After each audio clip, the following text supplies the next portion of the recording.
Tianxin, in pursuit of her origins, began searching for the mythical creature known as Riding the Yellow. Xiao did not believe such a creature existed, but Yi Tianxin was utterly convinced. He did not know why Yi Tianxin believed, but her assured tone and resolute eyes made it clear she truly did, perhaps even more so than most. After a moment of thought, Xiao said, "Then I will continue the search for my senior sister." Yi Tianxin looked around and, upon seeing a serene small building nearby and a simple dwelling beside it, exclaimed in surprise, "The leader of the mighty dark net lives in such a place?" Xiao sighed helplessly. "There's no choice. Having lost all my powers, I can only keep a low profile." Yi Tianxin laughed loudly and teased, "Even the petty schemers who stir trouble behind the scenes can sound so noble in your words." Xiao was embarrassed. "Where does senior sister live now?" Yi Tianxin calmly replied, "I roam the four seas." Xiao ventured, "If sixth senior sister doesn't mind, you could join my dark net." Hearing this, Yi Tianxin frowned slightly. "People say you're very calculating, even daring to scheme against your senior sister. How would I dare?" Xiao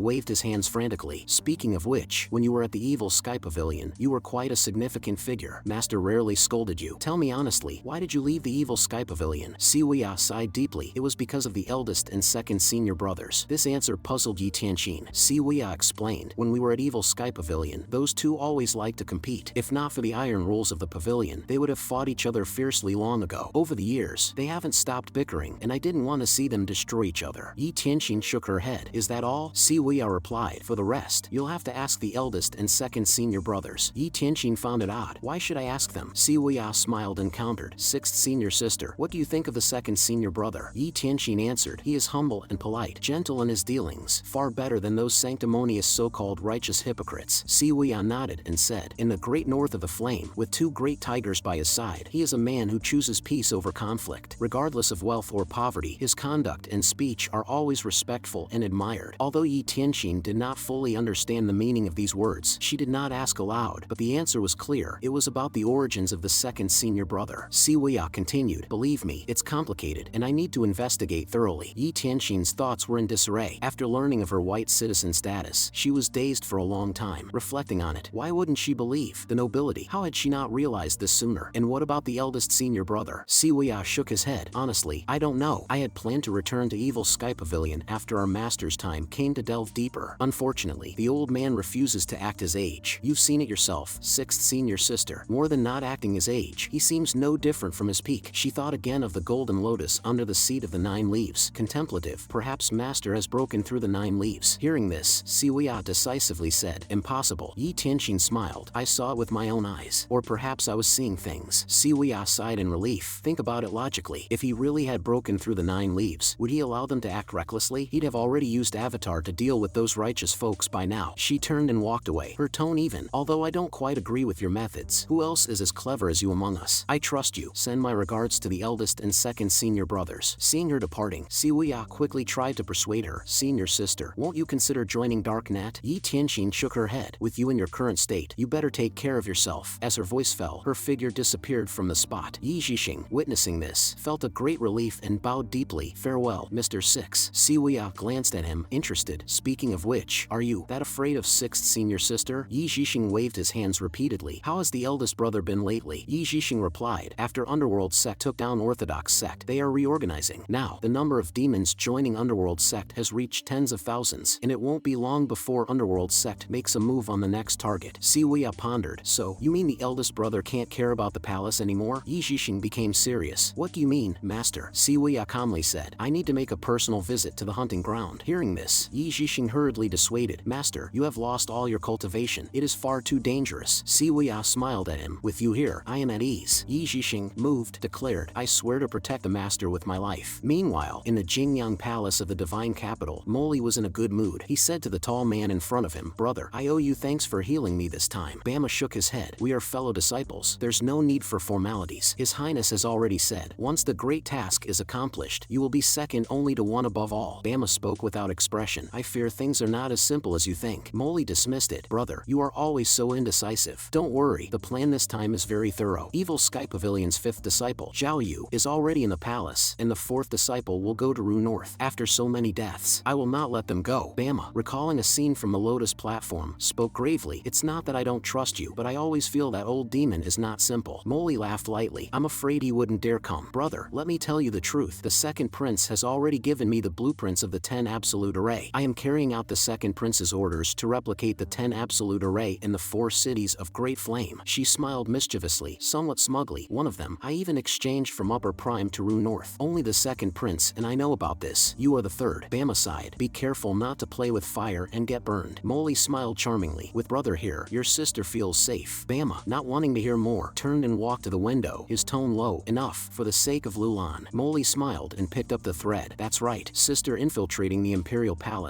It's been so many years, only I know how hard it has been. Brother, with your cultivation and wisdom far surpassing mine, as long as we stand united and work together, nothing is a problem. Bama looked at the scenery inside Jing-yang Palace, recalling various things about Luan, and sighed. Can His Highness, the second prince, really be so ruthless? Moly answered with a smile. Among these 5 princes, if we talk about ruthlessness, the second prince would surely be the first. Back then, the third prince was deeply favored by the emperor. There was a time when there was a move to change the air. The second prince just used a little scheme. A fire took care of the troubles. He even dared to move against the third prince. He, the fourth prince, is just a paper tiger. Junior brother. Call me junior sister, Moly said. Bama, suppressing a shiver, spoke in a deep voice. I don't care if others die, but Lu Bing must die. Moly responded with a cold laugh. Brother, rest assured, I want him dead even more than you do. Meanwhile, after a long period of contemplating heavenly writing, Lu Zhou's extraordinary power had reached saturation. A month passed in the blink of an eye. During this time, he also continually guided his disciples. Duan Mushing and little Yuan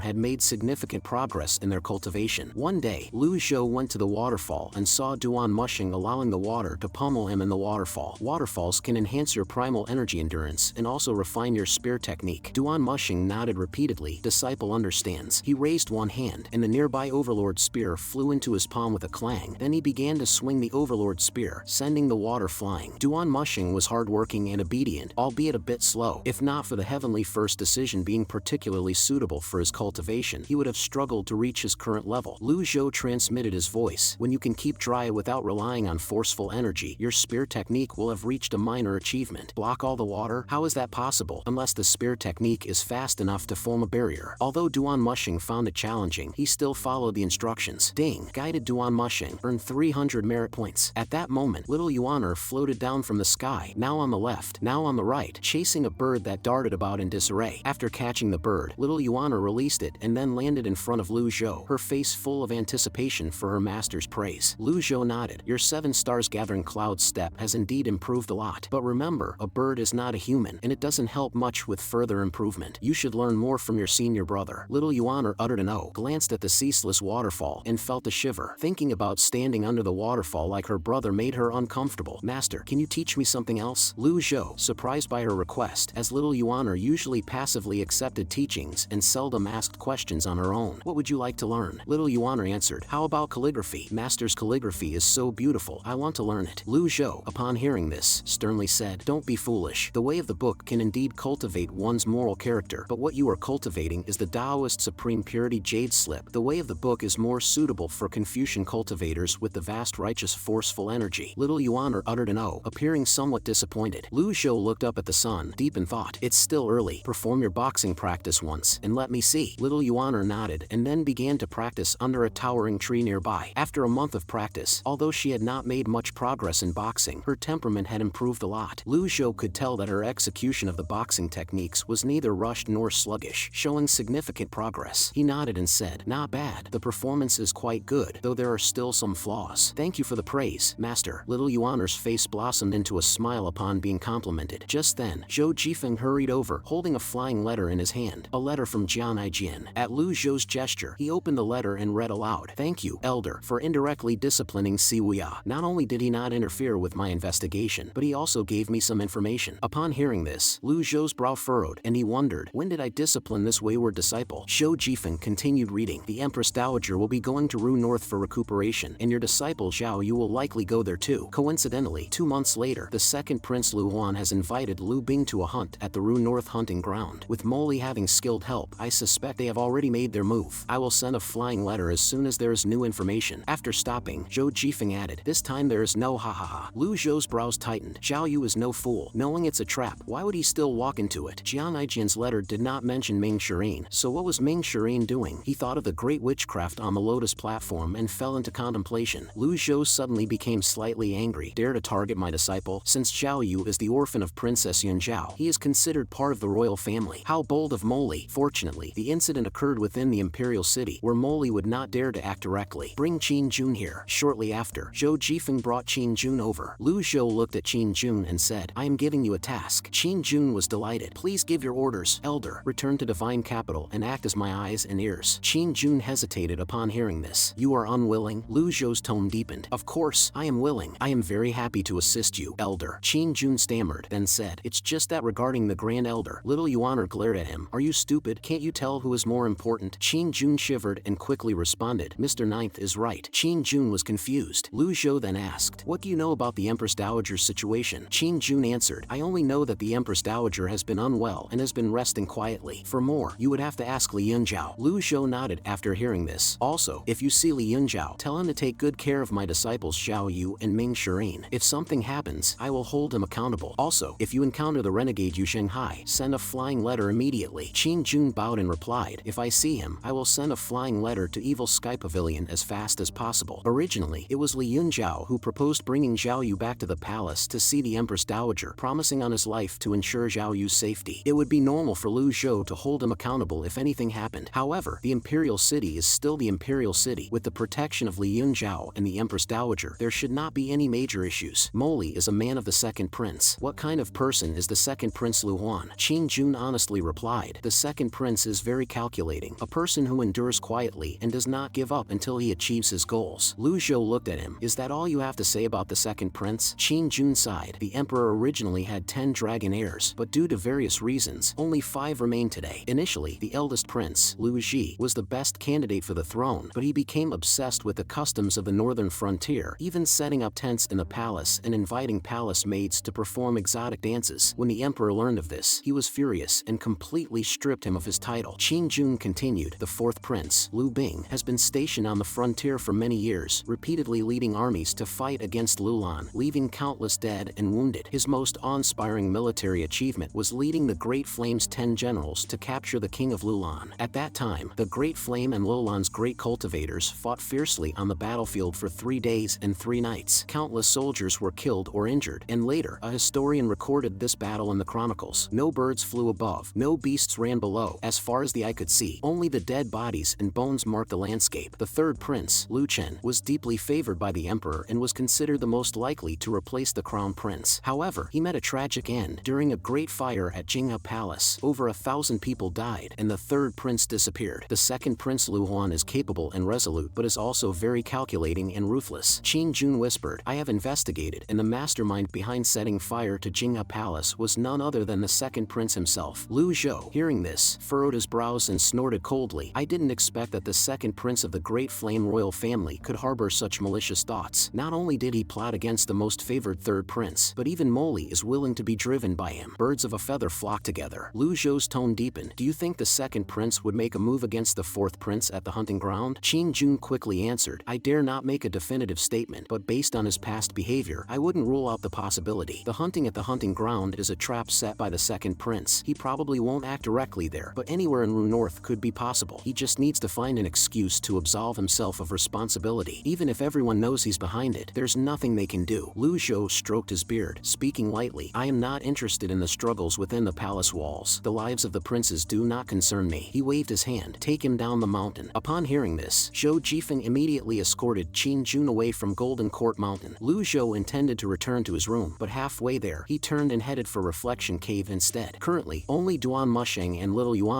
were on the mountain. His other disciples were not around, leaving no place for him to apply his teaching skills. Inside Reflection Cave, Zhu Honghong was sound asleep. Noticing his master's presence, he startled and quickly knelt on the ground. Disciple pays respects to master. I'm so thrilled that master came to see me. I could hardly sleep for 3 days and nights. Lu Zhou was almost immune to such low-level flattery and stepped into Reflection Cave, his voice cold. Explain where you went wrong. Zhu Honghong quickly nodded and earnestly summarized. First, I should not have been deceived by the seventh brother to leave the mountain. Second, I should not have helped the seventh brother. Third, I should not have passed on messages from Evil Sky Pavilion. Fourth, I absolutely should not have altered the 9 tribulations thunderous energy that master taught. Lu Zhou snorted coldly. Not making any excuses for yourself? Zhu Honghong lay prostrate on the ground, trembling. I dare not make excuses. Lu Zhou's gaze swept over him, noticing the scars on his back, likely from a previous punishment, combined with the backlash from practicing 9 tribulations thunderous energy energy and the bone-chilling punishment in Reflection Cave, he appeared utterly dejected and worn. However, according to the system's feedback, his loyalty had significantly increased. It seems the precious Zen robe is more important to him than imagined. Lu Zhou said lightly, "Stand up and speak." "Thank you, Master." Zhu Honghong quickly got to his feet, his posture humble and respectful. Lu Zhou asked, "How long have you been in the sect?" Zhu Honghong answered, "Disciple has been in the sect for 20 years. Lu Zhou said no more and walked out of Reflection Cave with his hands behind his back. Zhu Honghong did not dare to ask more and knelt to see him off. "Farewell, Master." As he walked outside Reflection Cave, Lu Zhou stopped and said solemnly, "The 9 tribulations thunderous energy originates from thunderous energy. The 8th cycle of reincarnation. The wonderful law is applied, endlessly generating life. Yin and Yang continuously cycle, never falling into reincarnation. The 9th cycle, Polera. The twin trees of Polera, half withered, half flourishing. When the Polera flowers bloom, the flourishing must decline." Lu Zhou said indifferently, "You have 3 months to eliminate the backlash energy. If you fail, you will reflect for 3 years in Reflection Cave. If you succeed, you can move to the southern pavilion." After speaking, Lu Zhou did not wait for Zhu Honghong to respond and turned towards Evil Sky Pavilion. Zhu Honghong seemed a beat slow to react, first stunned, then ecstatically he fell to his knees, bowing deeply. "Disciple thanks Master. Disciple thanks Master." The usually sycophantic Zhu Honghong was so overwhelmed that he could only repeat this phrase over and over. When he lifted his head, tears were streaming down his face. "Ding! Complete the technique 9 tribulations thunderous energy. Gain 1000 merit points." "Ding! Guiding Zhu Honghong. Gain 300 merit points." Lu Zhou glanced at the system interface, where the merit points showed 4500. He thought about the cost of the Avatar 9 transformations of Yin and Yang and shook his head, muttering to himself, "I should continue to contemplate heavenly writing." Over the next 3 months, Lu Zhou spent most of his time guiding Duan Musheng and Little Yuaner in their cultivation, occasionally sending someone to check on Zhu Honghong in Reflection Cave to prevent any accidents. Regrettably, during this period, there was no news from Ming Shireen and Xiao Yu. Lu Zhou thought to himself that if they were also on the mountain, he could guide them as well and earn some merit. Early one day, after contemplating heavenly writing, Lu Zhou saw Zhou Jifeng enter the hall holding a flying letter. A flying letter from Qin Jun. Zhou Jifeng unfolded the letter and read, "Elder, Xiao Yu is currently by the Empress Dowager's side. Li Yunjiao says that the Empress Dowager is not in good health. Also, Ming Shireen is not in the Imperial City. Li Yunjiao repeatedly assures that he will protect Xiao Yu's safety at the risk of his own life. Please, Elder, rest assured. The 2nd Prince and the 4th Prince have already started their journey to Ru North hunting ground early, and without accidents, the Empress Dowager will depart in a few days." After reading, Zhou Jifeng bowed and said, "Pavilion Lord, I am willing to go to Ru North to investigate further." Lu Zhou shook his head. "It's pointless. Even Jian Jin and Qin Jun, who are in Divine Capital, can't find anything substantial. What could you, an outsider, possibly do?" He stroked his beard while pondering how to deal with Moly. How could this master continue to tolerate her existence? At that moment, Lu Zhou noticed that a quest finally appeared on the task interface. Eliminate Moly. This was within expectations. However, whether the quest appeared or not was irrelevant to Lu Zhou. Moly's fate was already sealed. Subordinate takes leave. The extraordinary power of heavenly writing is currently available for use twice, but the upper limit has not expanded. Continuing to contemplate heavenly writing would only increase the number of contemplations, not store more extraordinary power. With these thoughts, Lu Zhou checked his merit points, which stood at 7,500. The past 3 months of training his disciples had been very fruitful. His luck value showed at 41 points. It seemed he hadn't tried the lottery in a long time. After pondering for a moment, Lu Zhou decided to go for a 10 consecutive draw. After 10 draws, the results were indeed frustrating. "Thank you for your patronage." There was no pattern to speak of. Unwilling to give up, he continued to draw. This time the system prompted, "Special treasure chest *1. Merit points consumed 50. Luck points consumed 51. Hearing this prompt, Lu Zhou suddenly perked up. Did the system have a change of heart, or did his luck improve? Only 51 luck points to draw a special treasure chest this time? Regardless, it seemed that his perennial bad luck was finally turning around. While he was thinking, a special treasure chest appeared in front of him. According to past experience, this chest shouldn't contain anything too large. The system prompted, "Open within 3 days, or it will disappear automatically." After receiving the prompt, Lu Zhou bent down to examine it closely. Could this chest be like the last time-limited one, requiring his disciples' weapons to open? If that were the case, 3 days would indeed be quite tight. He looked around and noticed that there were no special patterns or decorations on the 6 sides of the chest. However, on the top, there was a button that seemed to be able to be pressed directly to open it. What's the use of being time-limited? Even the system has its dumb moments. A flicker of doubt passed through Lu Zhou's eyes, but he still pressed the button. "Ding! You will receive Avatar 9 transformations of Yin and Yang. Special cooldown, effective immediately upon opening the chest. 20 reversal cards, 50 fatal fate shields. Do you wish to continue opening?" Lu Zhou was momentarily stunned by the prompt. The reward rewards were incredibly generous. 9 transformations of Yin and Yang was equivalent to 30,000 merit points, and with the previous stock of 2 reversal cards, now there were 20 more, totaling 22 cards in inventory. What is this special cooldown? It's likely a restriction that comes with the reward. If that's the case, I need to think carefully about whether to open the chest. 9 transformations of Yin and Yang plus 20 reversal cards. How could such a reward not be tempting? But now, with only 3 days and the hunting ground hunt about to begin, this clearly added to the challenge. Lu Zhou frowned slightly. Just as he was about to open the chest, a voice came from outside the room. He looked towards the door and saw Ling Luo walking in with a tall posture. Under the black mask, those bright eyes shone with determination. Lu Zhou nodded to himself. When he had taken Ling Luo into Evil Sky Pavilion, he had considered him a wild and difficult to control character. Now, it seemed his performance was quite satisfactory. Ling Luo walked up to Lu Zhou and bowed. I hear the Pavilion Lord is getting involved in the hunting ground matter. Lu Zhou nodded and replied, that's right. Ling Luo continued, Moly is the mastermind behind this, so I request to accompany the Pavilion Lord to Ru North. Lu Zhou had already made related promises, and in Ling Luo's eyes, there was only Moly. If he couldn't kill her to resolve the knot in his heart, it would likely trouble Ling Luo for the rest of his life. Your injuries have not yet healed, and your cultivation has not fully recovered. Are you sure you want to go? Upon hearing Lu Zhou's question, Ling Luo firmly answered, Moly has always stayed deep within the palace. If she dares to come out, that would be a great opportunity. Vengeance is a dish best served cold. I am no gentleman. Lu Zhou was speechless, not expecting Ling Luo to be somewhat stubborn. He continued to ask, if that's the case, how much of your cultivation is recovered? I will keep my promise. Ling Luo honestly replied, 40%. His situation was different from Pan Litian's. Pan Litian had only his cultivation destroyed, and with the help of Black Magnolia, he would recover faster, whereas Ling Luo had fully exploded his energy sea in the battle against the 10 sorcerers. To be able to recover 40% was already not easy. Lu Zhou nodded and said, if you don't unleash the avatar, you could barely manage to fight against a cultivator at the early stages of the nascent divinity tribulation realm. Are you confident you can kill Moly? Ling Luo knelt on one knee, saying word by word, please, Pavilion Lord, grant me this. The room fell into an unusual silence for a moment. Lu Zhou stood with his hands behind his back, deep in thought. Xiao Yu was in divine capital, and Ming Shireen was likely hiding in the shadows. According to the plan, as long as Moly showed herself, he could use a mount and a lethal strike card to take her away. However, the problem was, Moly had many skilled individuals by her side, including the great sorcerer who appeared on the Lotus platform. Relying on his own cultivation alone was not enough to capture them all. Moreover, Moly was much more cunning and shrewd than Wei Zhuoyan had been. Therefore, bringing Ling Luo was also a good thing. Lu Zhou raised his hand and crushed a strengthened version of the ultimate healing card in his palm. Instantly, miraculous energy gathered in his palm, rolling like ocean waves with deep whirlpools, completely enveloping Ling Luo's body. This is, Ling Luo exclaimed in surprise, but he did not move. He understood that if the Pavilion Lord wanted to kill him, it would be easy. There was no need to wait until now. The energy quickly penetrated Ling Luo's 8 extraordinary meridians. The sensation of nourishment several times stronger than the Qi Hang universal salvation surged through his body. Moments later, Lu Zhou withdrew his hand. Ling Luo was shocked and instantly understood that the Pavilion Lord was healing him. Meditate. He replied joyfully, yes. Lu Zhou looked at him satisfied. He wasn't worried about Ling Luo causing trouble. Moreover, the strengthened ultimate healing card only helped him recover from his injuries. He would need to work on his cultivation himself. About half an hour later, Ling Luo slowly opened his eyes and stood up from his meditative state. Lu Zhou noticed that Ling Luo's loyalty had increased, so he asked, how are your injuries? Ling Luo respectfully bowed and answered, my injuries have recovered by 90%. As for my cultivation, if all goes well, it should be fully restored within 3 months. Give me one opportunity, and I am confident I can severely wound Moly. Lu Zhou nodded, understanding that even a weakened camel is still bigger than a horse. He expressed his trust in Ling Luo's abilities. What is your plan? Let's hear it. Ling Luo spoke confidently. When I was in the Black Cavalry, I had several encounters with the Emperor. No matter the disputes between the 4th Prince and the 2nd Prince, at the end of the day, they are just princes. The one who truly has control over them is always the Emperor. Lu Zhou found this a bit strange after listening. The Black Cavalry belongs to the Emperor, and you are the leader of the Black Cavalry, yet you only met the Emperor a few times? Ling Luo sighed. Mostly, messages were relayed by the inner eunuchs. Those eunuchs always had unfathomable cultivation levels and were the Emperor's confidants. Over the years, there have been several assassination attempts, but the assassins couldn't even get past the eunuchs, let alone kill the Emperor. Lu Zhou nodded, seeing the logic in this. A sovereign wouldn't just appear everywhere. Moreover, the Black Cavalry is a covert force, not stationed in divine capital, which indeed makes sense. Continue. Ling Luo then said, since Xiao Yu is the orphan of Princess Yun Zhao, she would have the opportunity to meet the Emperor. Besides, Xiao Yu is currently with the Empress Dowager, backed by her support, making her the most suitable person to relay messages. After all, the Emperor emperor is the emperor, his mind deeply strategic, not easy to interact with. As soon as he finished speaking, Zhou Jifeng walked in quickly from outside, looking quite anxious. A flying letter from Gian Jin says that the Empress Dowager has already departed. Upon hearing this, a gleam flashed in Ling Luo's eyes. The opportunity has arrived. It's okay not to contact the emperor directly. I am willing to infiltrate the Black Cavalry camp. He was originally the leader of the Black Cavalry, and now that half of his cultivation had recovered, it wouldn't be difficult to utilize his past resources. Lu Zhou stroked his beard and nodded. At the Black Cavalry, will you be alright operating alone? Ling Luo was taken aback, originally hoping to accompany Lu Zhou to ensure some safety. However, hearing Lu Zhou speak in such a manner, how could he dare say there was a problem? Ling Luo thought to himself that the pavilion lord must have other arrangements, and just agreeing to let him go was already a tremendous favor. Thus, he responded with a fist and palm salute. No problem. Upon hearing this, Lu Zhou gave a thumbs up in approval. Ling Luo, without further words, bowed and then left the Great Hall of Evil Sky Pavilion. Zhou Jifeng also left soon after, his mind full of emotions, strategizing from behind the scenes, deciding victories from 1,000 miles away. The elder truly lives up to his reputation, showing no signs of panic. He had just walked outside when he ran into Duan Musheng. Zhou Jifeng greeted him with a bow. Greetings, Mr. Third. Duan Musheng's eyes lit up, excitedly saying, I've just thought of a new method to refine basic spear techniques. I was too rough before. Let me make it up to you. You can also take this opportunity to polish your sword skills. As Duan Musheng apologized, he dragged a speechless Zhou Jifeng towards the back mountain. Time quickly turned to evening, and Lu Zhou first glanced at the ancient sheepskin map, finding it still unchanged, only displaying the location of the divine capital sword tomb. It seemed that this fourth heavenly writing scroll would not reveal more information for now. He then took out the special treasure chest, holding his breath and focusing intently on the antique bronze chest limited to 3 days. If I don't open it, missing out on a big prize and possibly continuing my streak of bad luck, and from then on living the life of a chief? He pondered for a moment, continuing to muse. The problem is, if I open the chest, I must let Moly go and hide out on the mountain for a while. Whether the system's task is completed doesn't really matter. Plus I still don't know what this special cooldown is. He snorted coldly. You think by making it more difficult, I would be constrained by you? Saying this, Lu Zhou raised his hand and slammed it down on the chest. With a click, the button was pressed, and the prompt sounded again. Ding! You have obtained Avatar 9 transformations of Yin and Yang. Special cooldown, 20 reversal cards, and 50 fatal blocks. Ding! Special cooldown triggered. All item cards are on cooldown for 7 days. Countdown begins. 7 days. Lu Zhou inwardly muttered, just as I thought. He noticed that after using the item cards, they indeed showed a cooldown countdown of 6 days and 23 hours. He opened the interface to check his inventory and found that mounts and weapons seemed unaffected by the cooldown, which was somewhat relieving. Activate Avatar. With his mental command, the avatar of 8 methods unobstructed disappeared, replaced by the 9 transformations of Yin and Yang avatar. Powerful energy immediately flooded into his meridians. The next morning, when Lu Zhou opened his eyes, he felt refreshed and clear-headed. Based on his experience, his cultivation had reached the transformation realm. He believed it would not be long before he could enter the nascent divinity tribulation realm. Stepping into the nascent divinity tribulation realm is truly establishing a foundation in the cultivation world. He glanced at the lifespan displayed on the interface, 6,582 days remaining. If it weren't for the reversal cards, just looking at this number every day would be too much for my heart. Lu Zhou was about to use a reversal card when he remembered that all item cards were on cooldown. Regretfully, he had to abandon the idea. Just then, Zhou Jifeng's voice came from outside. Elderling has already departed. Looking in the direction of the voice, he saw Pan Litian and Pan Zhong also outside. Lu Zhou frowned and asked, what's the matter? Pan Litian bowed and said, I just feel that if something happens to Ling Luo, it would be somewhat troubling. I request to go to Rue North together. Pan Zhong echoed, I would also like to go along. Zhou Jifeng also said, I second that. Lu Zhou shook his head, walked out of the room with his hands behind his back, and his gaze swept over the exterior of Golden Court Mountain. He slowly said, the barrier around Golden Court Mountain has dissipated, and many petty thieves will attempt to infiltrate Golden Court Mountain. If you all go, who will stay to guard Golden Court Mountain? Guard Golden Court Mountain well, and there will be time for you to make your moves. The three were startled by his words, then bowed and responded, yes. Lu Zhou did not plan to take too many people with him, as it would be pointless. More people make a bigger target, easily drawing attention, and he would not be able to protect so many. Moly was left to Ling Luo to deal with. With his capabilities, finding an opportunity to strike the enemy with a thunderous blow should not be a problem. There wasn't much else he needed to do, just to observe secretly and conceal his presence. I am not Tian Dao, the type who rushes in headlong with a fiery temper. That is not strength, but foolishness. As Lu Zhou pondered, he waved his hand and summoned Whitesword, and left Golden Court Mountain with little Yuaner in a loft in Rue North City. The view here was excellent, overlooking from a high position. One only needed to lean out slightly to clearly see the streets of Rue North. Yi Zhixing reported reported, the Empress Dowager has departed and should rest briefly at Heaven's Will Summer Resort. Xiao casually asked, has Gian Jin already released the news? Yi Zhixing answered, he should have released the news. Should have? Xiao did not like this word because it implied uncertainty. Yi Zhixing quickly bowed and replied, I confirm that Gian Jin has released the news. Although our people have found out that Gian Jin is acting as the eyes and ears for Evil Sky Pavilion, this person is very cunning, making it impossible to monitor him all the time. As soon as he finished speaking, a figure suddenly flashed near the loft, accompanied by a mocking voice. Trying to monitor me? You're far from capable. Xiao stood up and looked toward the window at the figure, immediately ordering, chase. Yi Zhixing responded instantly, his form shooting out like lightning and quickly disappeared from view, luring the tiger away from the mountain. Xiao then realized the crux of the problem. The plan had been problematic from the moment he left the serene small building. He spun around, only to see about a dozen figures appearing at the entrance of the loft. The man leading them had a thick beard, slightly weathered, a sword hanging at his waist, and stood erect. He wore a black eye patch over his left eye, unclear whether it was real or for show. He smiled faintly, his voice clear and decisive. Xiao. Hello. Xiao, expressionless, coldly said, I don't think I know you. The one-eyed man sneered, no matter, I will make you remember me. With that, he directly ordered his men to tie up Xiao. Xiao did not resist, allowing himself to be bound. You're not killing me? Don't be hasty. Take him away. Then, the group got on a carriage and sped toward the south of Ru North City. About half an hour later, the carriage stopped. Xiao jumped down from the carriage and looked around, realizing he was at Heaven's Will Summer Resort. Are you with the royal family? Yuan did not deny it, but waved his hand and led Xiao to the second floor of a separate pavilion. Then, he introduced himself. My surname is Han Yuan. Xiao immediately said, Yuan, one of the 8 generals of the Imperial Guards, with 10 deputies under his command. Yuan smiled slightly. It's no surprise the leader of Darknet has such detailed information about me. But did you find out that I have a no-good brother? A brother? Xiao's brow furrowed as a flood of information crossed his mind. Han Yuan nodded, seemingly non-committal. Xiao realized, so, he's your brother, and you want to avenge him? Something like that. It's just an excuse anyway. Yuan spoke indifferently. Xiao spoke calmly. That person impersonating Gian Jin, is he also your man? Correct. Did you intentionally leak information to lure me out? Smart. Yuan smiled and added, people like you, so clever, always think you know best. You like to exploit others' weaknesses, so I treated you with your own medicine. Xiao remained composed. I underestimated the Imperial Guards. It's hard to stay dry when you constantly walk by the river. Yuan continued, to be honest, I've implemented over 10 plans against you, and only this one has succeeded. It doesn't matter how many have failed, one success is enough. Xiao nodded. I indeed overlooked the Gian Jin lead. Yuan laughed. Whatever the second prince intends to do, we as his subjects can only play along. He thought that by planting a spy by my side, I wouldn't know. If it weren't for your desire to investigate Gian Jin, I wouldn't have had the opportunity to find you. After listening, Xiao smiled. Who wants to get rid of me? Yuan shook his head, his tone calm, as if chatting with an old friend. After you're dead, I'll have someone burn paper to tell you. Xiao asked, then why not act immediately? Yuan replied, of course, to invite you to watch a good show. A good show? You come from Evil Sky Pavilion. How do you find this villa? How's the scenery? Such a bright place. It would be a shame not to kill someone. I've already had someone impersonate Gian Jin and send a letter to Evil Sky Pavilion. I hope your master can also come to watch the show. After hearing this, Xiao's brows furrowed, and he responded unceremoniously, even my eldest brother wouldn't dare provoke Evil Sky Pavilion. You are seeking your own death. Yuan confidently laughed. They say clever people are presumptuous. It's true. But no matter, you won't live much longer anyway. Xiao coldly asked, how can you be sure that this time will be successful? Yuan spread his hands. You've lost your cultivation, and my 10 deputies will guard here at all times. At any sign of trouble, your head will fall. Isn't the outcome obvious enough without further explanation? Xiao responded calmly. Impressive. At that moment, 2 subordinates brought over fine wine, and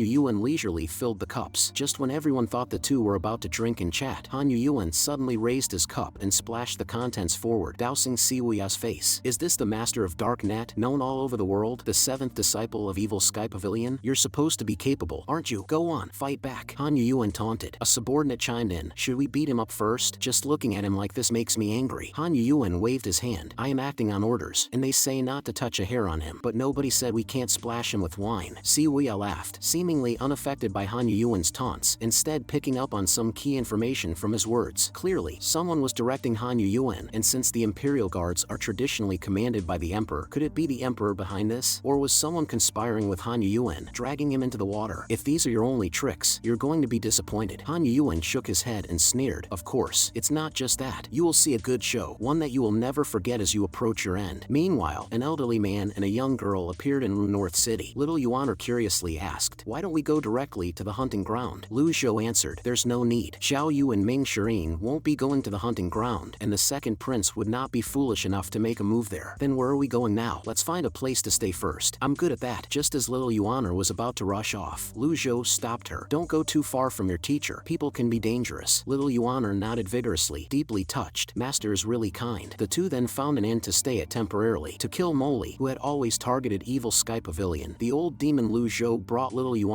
to Ru North City. As night fell, Lu Zhou checked the cooldown time of his item cards and found that there were still a little over 5 days left. He thought to himself, it seems this time I'll have to rely on Ling Luo, Ming Shireen, and Gian Jin. If necessary, I'll activate the great supernatural powers and escape on Whitesword. Wrong thinking. What a silly thought. Lu Zhou chuckled to himself. I, the greatest demon in the world, endowed with divine powers, protected by my disciples. Why would I need to run away? Taking advantage of the setting sun, Lu Zhou said to little Yuan, send a flying letter to Gian Jin. Ask him to come here. Master, will he come? Little Yuan asked doubtfully. Go to the nearby post station and find an ordinary person to send the message. Little Yuan felt puzzled. Isn't a flying letter faster? Why use an ordinary person to deliver the message? Lu Zhou did not explain, just nodded gently. Little Yuan said oh, and quickly left the inn. Not long after, little Yuan had finished her task and returned to the inn. The next morning, there was a knock on the door. Elder, it's me. Gian Jin pushed open the door and jumped in like a monkey, looking around before carefully closing the door. After doing all this, he patted his chest and exhaled. That scared me. Glad no one followed me. I'm a genius. Gian Jin. Lu Zhou's voice raised slightly. Gian Jin quickly crouched down, grinning sheepishly. Elder, please calm down. Lu Zhou furrowed his brows. Speak. What's going on? Gian Jin seemed uneasy. The second prince is planning to move against the fourth prince. It's a setup. It has nothing to do with Evil Sky Pavilion. Xiao Yu is safe. Hearing this, Lu Zhou's frown deepened. As I thought. As you thought? Gian Jin glanced at Lu Zhou uncertainly, not understanding what he meant. Someone impersonated you to send a letter to Evil Sky Pavilion. Hearing this, Gian Jin shuddered, as if realizing something. That explains it. I was wondering why you suddenly used an ordinary person to send messages. Indeed, the dumbest methods are often the safest. That's not what I meant. Gian Jin hurriedly explained. Elder, do you suspect someone knows about my presence? Could it be your seventh disciple, Xiao Yu? He lured the elder here and has killed many of my informants. He deliberately leaked information to lure the elder here. Elder, I haven't even settled the score with him yet. What does this mean? Is he trying to commit patricide? That's bold. Lu Zhou remained silent, pondering. That's possible. But if Xiao Yu and Yu Zhenghai were together, would they help the royal family against Evil Sky Pavilion? That doesn't make sense. There's no motive or reason. So, this possibility is very small. Are you sure everyone around you is trustworthy? Lu Zhou continued to ask. Gian Jin paused. In these matters, it's always trust those you use, and don't use those you distrust. No one can be absolutely sure that there isn't anyone harboring other intentions around them. If it's not Xiao Yu, then there must be someone else. Who is the fool daring to impersonate me? Gian Jin sighed. Since Elder has already seen through it, why come to Ru North? Are you here to kill Moly? Lu Zhou stroked his beard, looking out at the scenery. Someone else will kill Moly. Gian Jin flashed a mischievous smile. Elder, do you want to go and see? The Empress Dowager is at Heavens will resort to recuperate, and the second prince and fourth prince have gone to the hunting ground. I bet on the second prince winning. Elder, whom do you bet on? Lu Zhou did not speak, staring intently at Gian Jin, his expression unchanging. Gian Jin felt uncomfortable under his gaze, feeling uneasy. Just kidding, just a joke. Lu Zhou's original plan was to stay here, not go anywhere, and wait for news from Ling Luo. After all, as a practitioner of the Eighth Leaf, if Ling Luo went mad, nobody could stop him. Gian Jin's arrival made him change his mind. Do you want to take me there? Lu Zhou asked. Gian Jin replied, I heard that Ru North is fortified with formations, but I have a way to sneak in. Moreover, I also have a way to escape. I've thoroughly studied Moly's methods. Elder can rest assured. That villa has many secret passages. Even Yuan doesn't know about them. Once there, I can slip away whenever I want. Oh no, with Elder's cultivation, why would you need to sneak around? Lu Zhou remained composed, recalling what Qin Jun had said. The entire Jing-yang Palace was burned down. Clearly, Gian Jin had made extensive preparations against Moly. All of this makes sense now. Lu Zhou silently thought. Previously he had been doubtful. Since Gian Jin has already left the palace, why does he still care so much about the affairs inside? It seems he wants to seek justice for the thousands of people in Jing-yang Palace. Lu Zhou pondered this and looked at Gian Jin again, feeling somewhat moved. This man, usually jesting and joking, turned out to be a person with a story. As the saying goes, don't hit the face. Lu Zhou did not intend to bring up the matter of Jing-yang Palace. Lead the way. Time moved to the afternoon. At the entrance of Ru North City, two troops entered the city magnificently, and the townspeople stepped aside. The second Prince Yuan rode on a horse, laughing. Little brother, I truly have stayed too long in the palace. Not like you, a seasoned veteran of the battlefield. The fourth Prince Lu Bing also laughed in response. You flatter flatter me, elder brother. It's just some minor skills, killing ordinary beasts. The implication was that the real battlefield was much more brutal than these beasts. You're right, little brother, Luan nodded. It's just for some fun. Since our grandmother wants to recuperate at Heaven's Will for a few days, we brothers can find some entertainment there. We shouldn't indulge too much in pleasures and lose our purpose, elder brother. I heard you've prepared some new things for our grandmother. Don't worry, little brother, you'll know once we get to Heaven's Will. The brothers rode their horses, chatting as they sped towards Heaven's Will Summer Resort. Meanwhile, on the second floor of a pavilion in Heaven's Will Resort, Han Yuan approached. How did you rest last night? Siwuya looked out the window at the peaceful resort and said indifferently, I'm just curious, why hasn't your so-called good show started yet? Han Yuan smiled and leaned in, getting impatient. Siwuya turned around and spoke. I am indeed a bit anxious, General Han. With your magnanimity, loosening my bonds should be acceptable, right? A subordinate nearby cursed and spoke up, offering wine, and he chooses punishment. Why waste words on him? Better to end him with one stroke. Han Yuan turned and glared at him, signaling him to be quiet. Enough with the disrespect. The subordinate hesitated, then called out, General. Han Yuan suddenly turned around and slapped him. The subordinate spun around twice. Dizzy, this subordinate acknowledges his fault. Han Yuan no longer paid attention to the subordinate, but instead smiled at Siwuya, saying, that's just how he is, hot-tempered and clear-cut. However, he's very loyal, one of my most capable men. Don't judge a book by its cover. He may seem impulsive, but his actions are decisive, and he dislikes dawdling. After saying this, Han Yuan picked up his hand, and a forceful energy formed into a large knife, flying out and cutting through the ropes on Siwuya's hands. Siwuya waved his hands and sighed. General Han's method of managing subordinates is admirable. I'm very curious. Who wants to capture me? Can you tell me? Knowing that will not help you, Han Yuan said blandly. What I can assure you is that before you die, no one will touch a hair on your head. You really won't say? Han Yuan bowed. I am sworn to secrecy. Siwuya smiled. Interesting. Han Yuan sighed. You killed my good-for-nothing brother. By rights I should have cut you down immediately to accompany him in death. However, the greater situation is more important. I can overlook my personal vendetta. Siwuya responded. Han Yufang was the leader of the 5 rats, and he stirred up chaos in Upper Prime. You, being one of the 8 generals of the Imperial Guards, should naturally put justice before family. Han Yuan smiled. I eat the Empire's grain, so naturally, I serve the Empire, each to its own. If I caught Han Yufang, I would certainly deal with him accordingly. So, I am very curious. With Han Yufang's abilities, how did he move so freely in Divine Capital? At first, I thought he was just exceptionally skilled. Now it seems, it's not that simple. Hearing this, Han Yuan slapped the table in front of him to pieces. Don't think that just because you have protectors, I won't dare to act against you. My patience has its limits. As he finished speaking, a subordinate came over and whispered a few words in Han Yuan's ear. Any slight anger that had flared in Han Yuan was instantly extinguished, replaced by a smile. The show begins now. At the end of the estate, a large procession slowly entered. Li Yunjiao led the way at the front, followed by a huge carriage. Red curtains and patterns fluttered in the wind, with several soldiers and palace maids on either side. The person seated in the carriage was the current Great Flame Empress Dowager. Li Yunjiao looked around to ensure there was no danger before slowly approaching the front of the carriage and saying, Empress Dowager, Princess, we have arrived. Just then, from another side of the villa, 2 groups of people quickly approached. They lined up to the left and right, knelt down, and shouted in unison, Grand Empress Dowager. From atop the carriage, an elegant and dignified elderly woman appeared before everyone. She slowly stood up and stepped out, her face somewhat pale, yet her expression did not show any signs of decline. Xiao Yu followed behind her, supporting her, and softly called out, Grandma. The Empress Dowager turned around and gently patted her hand, smiling, My grandchild is the best. Xiao Yu, now dressed in lavish attire, hardly resembled the 5th demon of Evil Sky Pavilion if one didn't look closely. Siwuya, from within the pavilion, quietly watched the scene unfold. Although he already knew Xiao Yu was the orphan of Princess Yunjiao, witnessing it in person still seemed to surprise him. Han Yuan laughed and said, Xiao Yu, the 5th disciple of Evil Sky Pavilion, the orphan of Princess Yunjiao. The Empress Dowager has decreed her as Princess Xiao Yu. Unfortunately, she will only be a princess for a few days. Siwuya, puzzled, asked, Is she the one you want to kill? Not just her, there's also you. After saying this, Han Yuan revealed a smug smile. He enjoyed controlling the fates of those who thought themselves clever. This feeling was even more gratifying to him than severing heads on the battlefield. The Empress Dowager glanced over the 2nd and 4th princes and spoke gently, Everyone, rise. This is not the palace. The 4th Prince Lu Bing responded, Grandmother, knowing you were coming to the villa for rest, my brother and I hunted some game and found the best chef in Ru North City. Not to be outdone, the 2nd Prince Lu Huan quickly added, I have also prepared a special performance for Grandmother. The palace has many rules, but here in Ru North, whatever music Grandmother wishes to hear, I can provide. Li Yunjiao, hearing this, reminded, Your Highnesses, ensuring the Empress Dowager's safety is paramount. Perhaps we should avoid unnecessary company. Lu Huan glanced at him and said displeased, The people I've brought are trustworthy. Li Yunjiao frowned slightly slightly and replied, I do not share that trust. The Empress Dowager waved her hand and said, I've finally come out to relax. Let's not argue. Upon hearing this, everyone bowed and responded, yes. Following this, Xiao Yu assisted the Empress Dowager into the villa. Meanwhile, several more carriages slowly arrived near the villa. One of the carriages contained the oddly dressed Lu Zhou and little Yuan, along with Jian Jin. Jian Jin, looking at the two, awkwardly started, don't look at me like that. I'll be performing on stage soon. Is the performance for your great-grandmother? Lu Zhou smirked inwardly, thinking that if he couldn't see through such simple scheming, then the millennia he lived would have been in vain. Jian Jin scratched his head and said self-deprecatingly, offering Buddha a borrowed flower. It's true, I haven't seen my great-grandmother in a very long time. He held no attachments to anyone except for this old lady. Lu Zhou stroked his beard and said indifferently, I underestimated you. Jian Jin chuckled humbly, it's nothing really. Compared to your seventh disciple, I fall short. You might not know, but to destroy the Clarity sect, he planted over 200 insiders. Lu Zhou's gaze sharpened, and he asked, so, how many people have you planted around Luan? Jian Jin responded helplessly, just a few. Luan is very cunning. Some of the spies I had placed earlier were turned against me, and some might even be under Moly's control now. There aren't many left I can trust. Hearing this explanation, Lu Zhou nodded thoughtfully. That explains the transmission of false information. From now on, any flying letters to Evil Sky Pavilion should come directly from you. Jian Jin nodded in agreement. That's absolutely no problem. As the carriage arrived outside Heaven's Will Summer Resort, little Yuan peeked out and saw other opera troops preparing. Jian Jin explained, the second prince knows what the Empress Dowager likes, so he specifically chose some troops to come here. At that moment, some soldiers approached. Jian Jin whispered, they will verify identities. Just leave it to me to handle. Lu Zhou was not worried about this. He was thinking, what if Ling Luo fails? Then, I might have to resort to using divine powers to flee on Whitesword, which would be quite embarrassing for someone of his stature. So, he stroked his beard and asked, do you have an escape route? Jian Jin smiled in response, of course. The cunning rabbit has 3 burrows. But then again, why would you need an escape route, Elder? Lu Zhou did not continue the inquiry. At that moment, voices came from outside. Officer, I was invited by the second prince. No need for such formalities. My surname is Ri. Just call me band leader Ri. I've been preparing this opera troupe for a long time and will treat it with the utmost seriousness. Thank you. Take care, officer. After the identity of the first carriage was verified, it entered the villa. Little Yuan covered her mouth and giggled. That man is so strange. Lu Zhou didn't look outside, but listening to the man's tone of voice, he thought, in a world so vast, there's nothing that doesn't exist. Soon, it was the turn of the carriage Lu Zhou was in. When it came time to check their identities, Jian Jin pulled out a badge from his pocket and handed it to the officer, saying, Officer, we're all from the same side. This is a waist badge given by the second prince. Seeing the badge, the soldiers didn't make it difficult and allowed the carriage to enter the villa. Jian Jin watched the carriage ahead and said with a laugh, really, that Mr. Ri knows how to handle things. That's how people should act. Speak to people in their language and to ghosts in theirs. That's how you survive. Little Yuan rolled her eyes at him and pouted. You and that Mr. Ri are both not good people. After a while, the carriage stopped. Everyone got out and began to arrange various performance materials and props. The officer looked at Jian Jin and said, hurry up and get ready. I'll come to call you when the performance ahead is finished. Don't worry, officer. Jian Jin patted his chest in assurance. Once the officer had walked away, Jian Jin came up to Lu Zhou and whispered, Elder, just go along with the performance later. I reckon Moly might not show up. If so, we'll escape through the secret passage. Lu Zhou looked at him dubiously. Go along with the performance? Jian Jin waved his hand and mysteriously smiled. Just kidding, we'll just be spectators. Hearing this, Lu Zhou nodded and said nonchalantly, that's more like it. At my age, can I still jump around on stage like the youngsters? While Lu Zhou and his group were disguising themselves to infiltrate Heaven's Will Villa, the second prince approached the Empress Dowager, awaiting her instructions. Grand Empress Mother, everything is ready. All things you used to love. The Empress Dowager nodded and said with satisfaction, you are thoughtful, my grandchild. Xiao Yu, supporting her, quietly asked, Grandma, did you always like listening to music? The Empress Dowager revealed a gentle smile and replied, the palace is so quiet, quite boring. This is just my little hobby. Why don't you stay in the palace and keep me company? Hearing this, Xiao Yu responded with a smile, Grandma, with so many grandchildren, do you really miss having Xiao Yu around? Ah, the Empress Dowager sighed deeply and lamented, unfortunately, among my grandchildren, there are quite a few ungrateful ones. A trace of melancholy appeared in the Empress Dowager's eyes. My favorite was your third brother, but alas, he left us too early. Xiao Yu was somewhat surprised. The Empress Dowager shook her head. Let's not talk about that. Let's listen to the music instead. Keep an eye on things. Little Li Yunjiao, who was following behind, quickly replied, as you command. The group arrived at the center of Heaven's Will Garden, where the Empress Dowager took the most prominent seat, which offered an excellent view. Side seats were arranged on both sides of her, and she said indifferently, we're all family here. Sit wherever you like. After saying this, she pulled Xiao Yu next to her. The musicians then took the the stage, bowed, and began their performance. For those who didn't understand the music, like the second prince and the fourth prince, it indeed seemed uninteresting. They appeared distracted and unresponsive during the performance. After the first performance ended, the Empress Dowager seemed very pleased. Everyone else, hearing her approval, promptly and insincerely applauded. If the Grand Empress Mother says it's good, then it must be, Yuan exclaimed, waving his hand, then turned to the fourth prince Lu Bing. What do you think, little brother? Lu Bing responded blandly, of course. The next 2 rounds of performances were rather dull, and even the Empress Dowager seemed bored. The second prince and fourth prince also shook their heads in agreement. When the third troupe took the stage, Xiao Yu's interest peaked. She noticed a man in strange attire wearing a tall hat step onto the stage and couldn't help but whisper, fourth brother, what is he doing here? After bowing, Ming Shireen started performing a knife-throwing act. Compared to the previous low-quality performances, this one was particularly outstanding. The audience was speechless, and the Empress Dowager was also confused, feeling it was more like a trick or acrobatics, not very meaningful. Midway through the performance, the second Prince Yuan couldn't hold back any longer and slammed the table, shouting, what a mess. Stop this nonsense now. At that moment, Xiao Yu quickly spoke up. I actually think it's quite good. The Empress Dowager gently nodded. If Xiao Yu says it's good, then it is good. I enjoy watching it. Ming Shireen, hearing this, was inwardly pleased and bowed again to the Empress Dowager. Thank you, Your Majesty. Hearing the Empress Dowager speak, Yuan could only wave his hand in resignation. However, just as he did, a sudden rush of horse hooves came from outside. Shortly thereafter, squadrons of soldiers appeared, surrounding Heaven's Garden entirely. The Empress Dowager called out in confusion, Little Li, what is causing all this noise? Li Yunzhao nodded and responded, I will go and check. With that, he leaped up, soaring into the sky to overlook the entire Heaven's Villa. From above, he saw that soldiers were everywhere, completely encircling the garden. Li Yunzhao returned to the ground and knelt on one knee before the Empress Dowager, saying, Empress Dowager, we may need to ask the 2 princes about this. The Empress Dowager turned her head towards Yuan and Lu Bing. Yuan waved his sleeve and bowed. Grand Empress Mother, music and acrobatics are trivial. I have prepared a grand play for you. Lu Bing chuckled and added, Elder brother, why the rush? Of course. As he spoke, Yuan clapped his hands. Following this, an elegant and flamboyantly dressed woman entered Heaven's Garden. Despite her age, the Empress Dowager immediately recognized the woman. Consort Li. The so-called Consort Li was indeed Moly's title. Moly moved gracefully, her steps swift yet dignified. She approached the Empress Dowager and bowed slightly. This consort pays her respects to the Empress Dowager. The Empress Dowager frowned slightly. Why isn't Consort Li staying properly in the palace, and instead coming here? Moly smiled gently and replied, to capture someone. Upon hearing this, Lu Bing's face showed displeasure. Who here needs capturing? You are making a big deal out of nothing. Besides, if my elder brother wants to capture someone, why would it be Consort Li's place to intervene? Yuan then spoke up to calm things. Little brother, don't be hasty. Although Consort Li is a woman, she is exceptionally clever. Let her finish. Yuan nodded to Moly to continue, and the conversation between the two became increasingly tense. With the backing of the second prince, Moly spoke with confidence. She then turned around, raised her hand, and pointed at Ming Shireen. Seize him. Ming Shireen was momentarily stunned, his heart skipping a beat. Had he been exposed? In a panic, he changed his tone and blurted out, You've got the wrong person. You're mistaken. Moly bowed slightly to Yuan, her voice rising as she publicly unveiled Ming Shireen's disguise. Your Highness, as expected, this person is indeed the 4th disciple of Evil Sky Pavilion, Ming Shireen. Ming Shireen? Lu Bing asked, puzzled. Moly nodded and responded, Yes, Empress Dowager, this man is indeed Ming Shireen from Evil Sky Pavilion. Years ago, Ji, the old demon of Evil Sky Pavilion, stole the royal command token from the palace, causing the death or injury of tens of thousands of cultivators. Evil Sky Pavilion has always been an enemy of the imperial city, even going so far as to harm a princess engaged to the western regions. Furthermore, their 7th disciple, Xiao Yu, has been stirring up relations among the Great Flame cultivators, leading to continuous turmoil in the northern frontier. How can we not execute such a vile criminal? After hearing this, the Empress Dowager looked at Moly and coldly said, Is this the great show you wanted to show me? Moly bowed her head and replied, Empress Dowager, as a consort, it is my duty to alleviate your highness's worries. The Empress Dowager continued, And what do you plan to do? Moly answered coldly, Execute him immediately. Everyone was taken aback upon hearing this, staring at Moly in disbelief. Those in the palace knew that the woman beside the second prince was extraordinary, but they had not expected her to be so resolute. Hearing the words execute immediately, Ming Shireen's expression drastically changed. He stomped on the ground, propelling himself like an arrow shot from a bow, flying out of Heaven's Villa. At that moment, a skilled fighter on the rooftop pursued Ming Shireen. Ming Shireen smirked provocatively. You think you can catch me? The skilled fighter frowned and scoffed. A 5th level practitioner is enough to capture you. Immediately, a fierce battle ensued. Ming Shireen, who had initially tried to flee, was tightly engaged by the fighter and could not escape. Moly, standing aside, nodded in satisfaction and and then turned to Xiao Yu. Princess Xiao Yu, what do you think? Xiao Yu glanced at her indifferently and coldly said, are you speaking to me? Moly bowed slightly and said, Princess, as the 5th disciple of Evil Sky Pavilion, I am apprehending your senior brother. I hope for your understanding. The Empress Dowager frowned upon hearing this. She had always stayed out of worldly affairs and seldom concerned herself with the matters of the cultivation world. If not for seeking longer life, she would not have ventured into cultivation. The Empress Dowager, disliking violence, had chosen cultivation methods focused on healing and recuperation. However, since the death of Emperor Yongshou, she had abandoned these practices. She never expected that in her lifetime she would meet the descendant of Princess Yunjiao. Xiao Yu was not only her granddaughter but also the last of her concerns. How could she tolerate anyone harming Xiao Yu? The Empress Dowager shouted sternly, Consortly, you are quite bold. Moly immediately fell to her knees and hastily said, Empress Dowager, I do not understand what you mean. The Empress Dowager said sharply, Xiao Yu is of royal blood, the descendant of Princess Yunjiao. You, a mere consort, dare to harm my granddaughter. Are you looking to revolt? You dare to be so presumptuous. Hearing this, Yuan frowned. He had never seen the Empress Dowager take such a firm stand in the conflicts within the palace, especially after the death of Emperor Yongshou, when she seemed indifferent to many matters. However, now she was protectively standing up for Xiao Yu, complicating things significantly. Above Heavenswell Garden, two figures were locked in fierce combat, evenly matched. Ming Shireen, while fighting, was trying to figure out how to escape. Lu Bing chuckled and said, the Empress Dowager is right. After all, Xiao Yu is our sister. How can we allow others to harm her? Lu Wan scoffed and retorted, the law applies equally to princes and commoners alike. No one is exempt. As his words fell, soldiers on both sides drew their swords, and the tension escalated instantly. The Empress Dowager's gaze hardened as she stood up furiously and declared, I want to see who dares to touch Xiao Yu. Seeing this, Lu Bing quickly cautioned, Elder brother, Empress Dowager, you came here to recuperate at Heavenswell Villa. It would be serious if you were to become upset. Lu Wan also bowed and added, Empress Dowager, please consider the greater good. Li Yunjiao, aren't you going to help the Empress Dowager inside? Li Yunjiao, upon hearing this, did not hesitate and firmly stated, I only follow the Empress Dowager's commands. The atmosphere grew even more tense as everyone harbored their own agendas, but the Empress Dowager had only one thing on her mind, to protect Xiao Yu. Moly, unwilling to let the matter rest, continued to stoke the fires, her eyes flickering coldly. Empress Dowager, please consider the bigger picture. Evil Sky Pavilion must be eliminated. You may not be aware of Evil Sky Pavilion's actions, having withdrawn from worldly affairs. Why not ask these actors? They know best. The Empress Dowager snorted coldly and her gaze darkened. Little Li, slap her. Li Yunjiao, following the command, moved swiftly like lightning and, with a burst of forceful energy, struck Moly's face. Moly endured the slap without dodging, blood trickling from the corner of her mouth, yet she dared not retaliate. The Empress Dowager asked coldly, Consortly, do you have anything else to say? At this point, who in the audience would dare to object? Moly bowed her head, her face dark, and said deferentially, I realize my mistake. I shall personally visit and apologize to Sister Xiao Yu another day. Though she spoke these words, her eyes were full of murderous intent. She turned to look at Ming Shireen and scoffed coldly, Empress Dowager, are you going to protect him as well? Ming Shireen laughed heartily, his voice carefree, this isn't divine capital. You think you can trap me? Wishful thinking. As soon as he finished speaking, there was a loud boom, and a 5-petal avatar descended from the sky. Ming Shireen raised his arms in an attempt to defend himself, but under the powerful strike, he was pressed downward, smashing directly into the ground. A nearby building was affected and collapsed with a crash. Moly watched this scene coldly, a sneer of mockery on her lips. You can't escape. The 5-petal avatar continued to press down, and Moly shouted mockingly, Ming Shireen of Evil Sky Pavilion, that's all you've got. Accept your fate. A sword made of forceful energy appeared in the hand of the 5-petal master, who then plunged towards the ground. This was his signature move, unerring sword. Meanwhile, the noise of this intense fight reached another courtyard, catching the attention of Lu Zhou, Jian Jin, and others. Unable to wait any longer, Jian Jin said, let's go and see. Could it be an assassin? Lu Zhou frowned slightly, nodded, and led the two towards Heavenswell Garden. Where are you going? When they encountered soldiers guarding the exterior of Heavenswell Garden, Jian Jin decisively pulled out a royal token, and the soldiers naturally did not dare to stop them. After entering the garden, they didn't have time to pay attention to Xiao Yu and the Empress Dowager, as their focus was entirely on the ongoing fight. The building was destroyed, and in its place, a pile of blue wood appeared. Boom! The blue wood exploded, revealing a 3-petal avatar. Above the 3-petal lotus, Ming Shireen soared upwards, breaking through the sky. The separation hook emitted a dazzling light, pushing out from beneath the lotus, with thousands of blades of forceful energy shooting out alongside the separation hook. Li Yunjiao saw this scene, his eyes widening, truly a disciple of Evil Sky Pavilion. Using an avatar to bring out blades of forceful energy, combined with a heavenly weapon, the power is boundless. After sighing, he proactively waved his hand to deploy a forceful energy barrier in front of the Empress Dowager, just in case. However, Li Yunjiao's concern was unnecessary. Ming Shireen's move was was clearly intended for the five-petal master who was after him. The master leaped into the air right as the avatar activated, and thousands of forceful energy blades suddenly converged. Unerring sword, together with the separation hook. Like a barbed strike, a hit was inevitable. The forceful energy blades sliced through the master's avatar. Before he could even understand what had happened, his eyes bulged, his head was severed, and he fell to the ground, lifeless. The onlookers couldn't believe what they had just seen. As cultivators themselves, they understood the significant difference in power within the nascent divinity tribulation realm for each additional petal. Even Lu Zhou hadn't anticipated it. He remembered that Ming Shireen was only at 2 petals before, but now he had burst forth at 3. Little Yuaner was so excited she almost jumped up, but was quickly restrained by the swiftly reacting Lu Zhou. Jian whispered in admiration, "Senior, your disciple is something else. A 3-petal avatar killing a 5-petal master. It's like something out of a dream." After landing his strike, Ming Shireen wiped the blood from the corner of his mouth and quickly flew away. Seeing this, Moly commanded in a deep voice, "Activate the formation." Upon hearing this, the surrounding cultivators immediately sprang into action. Jian shook his head, saying, "Moly is a witchcraft cultivator, so setting up a witchcraft formation is to be expected. But what intrigues me is, why isn't she sending anyone after Ming Shireen?" Lu Zhou looked around, trying to spot Ling Luo, but to no avail. "If they're setting up a formation, let them. Witchcraft doesn't affect me anyway. It might even work to my advantage," Lu Zhou thought to himself. Meanwhile, on the second floor of a pavilion on the north side of Heaven's Will Villa, Yuan watched Ming Shireen's swift departure. With a teasing smile, he said, "Dark Lord, your 4th brother is much more cunning than you, always keeping some power in reserve. But, unfortunately, he can't escape either. Do you believe that?" Siwaya replied, "I don't think so. If you think that, then you really don't understand my 4th brother. My dark net spans the globe, yet even I'm not confident I could capture him." Yuan raised an eyebrow. "Even the dark net's lord has humble moments? You might not know why the royal family loves coming to the Ru North hunting grounds," Siwaya curiously asked. "Why?" Yuan smiled and looked out the window. "Ru North City is so vast. Where can he run?" As soon as he finished speaking, a strange humming sound suddenly arose. The winds and clouds in the sky changed color, and a red barrier, like a transparent wave of water, directly enveloped the entire Ru North. Ordinary non-cultivators only felt that the weather was worsening, as if a thunderstorm was brewing, but otherwise, they noticed nothing special. However, cultivators felt something unusual. Primal energy was being blocked. "What's happening?" Ming Shireen's body suddenly paused, uncontrollably plummeting downward. Cultivators noticed the anomaly. They could no longer mobilize primal energy and started looking up at the sky. Jian awkwardly spoke up, "It's not a witchcraft formation. It seems like the 10 Absolute Array." Lu Zhou, while stroking his beard, asked, "The 10 Absolute Array is the only major formation in Divine Capital. Why is it here too?" Jian replied, "These are replicas of the formation, only one of the powers of the 10 Absolute Array." Little Yuaner tried and found that she too could no longer mobilize her primal energy. Jian sighed and explained, "All primal energy has been isolated. That's one of the most terrifying aspects of the 10 Absolute Array." Lu Zhou discreetly tried to mobilize his primal energy, indeed finding nothing, no movement at all. He tried his extraordinary power next, feeling a refreshing sensation spread throughout his body. However, this feeling was like finding a bit of water in a desert, better than nothing. In this situation, everyone inside the villa had become like ordinary people, at best only physically stronger than average. "Let's leave this to Ling Luo," Lu Zhou thought to himself, preparing to have Jian lead the way out. Just then, a voice came from the entrance of Heaven's Will Villa. "You really have no conscience. I am your Princess Xiao Yu's elder brother. Why so rough? Let go." 2 imposing generals, each holding Ming Shireen by one side, walked in. He had not managed to escape after all. Moly started laughing brightly. "This is the 10 Absolute Array. Didn't expect that, did you? In the 10 Absolute Array, all beings are equal." Liun Zhao was slightly shocked, frowning. Xiao Yu's expression changed subtly, while other soldiers and generals showed no surprise or curiosity. Clearly they had been aware of this plan beforehand. Lu Bing, the 4th prince, clapped his hands and laughed. "My brother indeed has great tactics. Admirable." Having fought on the battlefield for many years, he naturally knew the terror of such formations. If not for these city barriers, wars between countries would only need cultivators. Why rely on ordinary people? But once inside the cities, it was these ordinary soldiers who often decided the outcome of battles. Moly then approached the 2nd Prince Lu Huan, bowed, and said, "Your Highness, your servant has captured Ming Shireen. Please decide his fate." Lu Huan flicked his sleeves and commanded, "Take action." Upon hearing this, a general immediately drew his sword, ready to proceed. Xiao Yu frowned and stepped forward, exclaiming, "Who dares touch my 4th brother? I'll kill them." Upon these words, the Empress Dowager shook her head, sighed, and stood by Xiao Yu's side, pointing at Ming Shireen. "So be it. As long as I am here today, no one can touch him." Moly smirked and looked at the 2nd prince, saying, "Your Highness, I guessed right, didn't I?" Lu Huan was silent for a moment, then bowed to the Empress Dowager, whispering, "Empress Dowager, please retire to your chambers. I will explain this matter to the Emperor myself." yourself. As they spoke, a fragrant red mist suddenly drifted by. The cultivators present didn't notice anything unusual, but the Empress Dowager suddenly changed complexion and slumped. As the Empress Dowager fell, Li Yunjiao quickly stepped forward to support her and placed her on a chair, then furiously leapt towards Moly, shouting, "You witch! How dare you attack the Empress Dowager? I will take your life today." However, without the aid of primal energy, he clearly struggled to adapt. He hadn't even reached Moly before two soldiers blocked his path. "Uniquely, you might as well save your breath," Yuan scoffed, and then suddenly kicked Li Yunjiao in the chest. "You dog slave! If it weren't for the Empress Dowager's sake, how could you dare to bark so wildly in front of me?" Li Yunjiao staggered back several steps from the kick, grunting and then spitting out a mouthful of blood. Xiao Yu's expression changed, and she quickly ran forward to support him. "I am alright," Li Yunjiao gasped. "Even if I die, I must protect you. I have promised others." Saying so, he took out a jade token from his chest and handed it to Xiao Yu. "Princess Xiao Yu, this is the Empress Dowager's jade token. Keep it." Moly scoffed disdainfully at this and then commanded two soldiers to rush forward. "Don't waste your efforts. Today, even the Heavenly King couldn't save her." Xiao Yu fought against the soldiers, but without the support of primal energy, she was outnumbered and overwhelmed. After struggling for a moment, she was eventually captured. Due to the 10 absolute array activated over Divine Capital, all the Imperial Guards were experts trained without reliance on primal energy. In contrast, cultivators who heavily depended on primal energy were no match for them. Watching the two demons being captured, Moly felt unusually pleased. Finally, the fourth Prince Lu Bing spoke up. "Brother, isn't this too much?" Yuan turned to look at him and said indifferently, "Do you have an objection, fourth brother?" Lu Bing scoffed. "All this just to capture these two demons? If the Empress Dowager is harmed by this, can you bear the responsibility?" Yuan chuckled and waved his hand, causing several nearby armed soldiers to draw their swords immediately. "So, I'm sorry to inconvenience you, brother. Rest assured, I will make heavens will look like an accident. After your death, I will guard your tomb for 3 days." Hearing this, Lu Bing sharply responded, "Do you think I am unprepared? As long as you dare to act against me, the black cavalry outside heavens will and my own forces will immediately storm in. Aren't each one of them battle-hardened warriors?" Yuan frowned slightly. "Are you threatening me?" Lu Bing met his gaze fiercely. "Brother, don't push me." A tense atmosphere filled the air, and a simple command from either could trigger a fratricidal tragedy within the royal family. Throughout history, whether it was fratricide or patricide, many have ascended to power by such means. Unexpectedly, such a scene might unfold right here in Heavenswell Garden. However, just then, Ming Shireen, unable to bear it any longer, suddenly shouted, "Stop fighting. Jian Jin, have you had enough fun? Why aren't you coming to save me?" Jian Jin? The courtyard erupted into murmurs. Jian Jin, reluctantly standing up, picked up a royal token and said, "Fine, you win. Here's the royal token." The crowd parted, and all eyes focused on the token in his hand. Has Jian Jin gone mad? Yuan, who dares to confront even the Empress Dowager and his own brother, would he care about your royal token? Little Yuaner looked strangely at her master holding her hand, about to speak, but Lu Zhou stopped her with a look. He signaled her to remain silent, having already formed a plan. Jian Jin is unreliable. When it's crucial, one must rely on oneself. Having a royal token is useless. In the 10-10 absolute array, all primal energy cannot be mobilized. Walking out like this, you'd only get pummeled to death. What's the point? At the crucial moment, summon great supernatural powers, and then ride Whitesard to leave calmly. This idea is foolproof. But what about these two sinful disciples of mine? Better wait a bit. Jian Jin raised the token and walked forward, shouting, "Seeing the token is like seeing His Majesty. All of you kneel." With a clattering sound, the soldiers truly knelt. But just as they did, they felt something was wrong. Both princes and Moly did not kneel. Yuan sneered, "Fate token, capture him and cut him down." Jian Jin was speechless. "I can't keep up this charade." Ming Shireen furrowed his brows, glaring at him. "Can you do it or not? What are you standing there for? Take your people and leave." With Jian Jin's shout, several of Yuan's soldiers behind him suddenly drew their blades and attacked Yuan and Moly. "There's a spy." The scene immediately turned chaotic, with blades flashing everywhere. Lu Zhou glanced around and nodded to himself. Jian Jin has some skill. These people are your spies planted around Yuan, right? Yuan and Moly fought back-to-back with Jian Jin's people. The surrounding Imperial Guards and soldiers, seeing their masters being attacked, immediately surged forward. Jian Jin was taken aback. Damn, how can Yuan and Moly fight so well? Taking advantage of the chaos, he rushed to Ming Shireen and Xiao Yu, grabbing them and turning to flee. However, after only a few steps, they were blocked. Ming Shireen shook his head. "I shouldn't have trusted you. Now we can't leave." Jian Jin turned back to look at the center of the battlefield, his face awkward. His men had suffered heavy losses, while Yuan and Moly, despite some tattered clothes, were virtually unharmed. At that moment, Lu Bing, who had been watching from the sidelines, clapped his hands. "It seems my brother hasn't neglected his martial training." Yuan sneered back. "Cultivators are indeed powerful, capable of defeating thousands or tens of thousands. But do you know why they can't dominate this world? Because everything is cyclical, and everything is in opposition to something else. If you ever become smart enough, you will realize that this entire world is just just the Tao of Heaven's cycle in a cage. Moly smiled like a flower. Your Highness speaks well. She walked over to Li Yunzhao's side and kicked him away with a single harsh blow. It was ruthless, without a hint of femininity. Li Yunzhao grunted, spitting blood and rolling across the ground. Did you see that? The mighty eunuchly, just a kick, that's all, Moly mocked. Lu Zhou again confirmed Moly's identity and information. Lulan foreign tribe. None of this was surprising. He released little Yuaner's hand and searched for Ling Luo's figure, but found nothing. He could only shake his head and sigh. Forget it. Moly's gaze focused on Lu Zhou, coldly saying, outsiders, get lost. As soon as she finished speaking, her expression changed. The more she looked at Lu Zhou, the more familiar he seemed. Suddenly, she remembered that when she had controlled others, a special force had broken her control, and at that time, the face she saw was this very old one. It's you? Moly was shocked. Lu Zhou stroked his beard and stepped forward. You're Moly? Moly smiled. The 10-10 Absolute Array were originally set up for Ming Shireen, Xiao Yu, and the Fourth Prince. I didn't expect even the evil Sky Pavilion's patriarch to be involved. What a pleasant surprise. Lu Wan's gaze turned sharp as if he realized something, and he whispered, Old Demon G. As soon as these three words were spoken, the crowd immediately erupted in astonishment.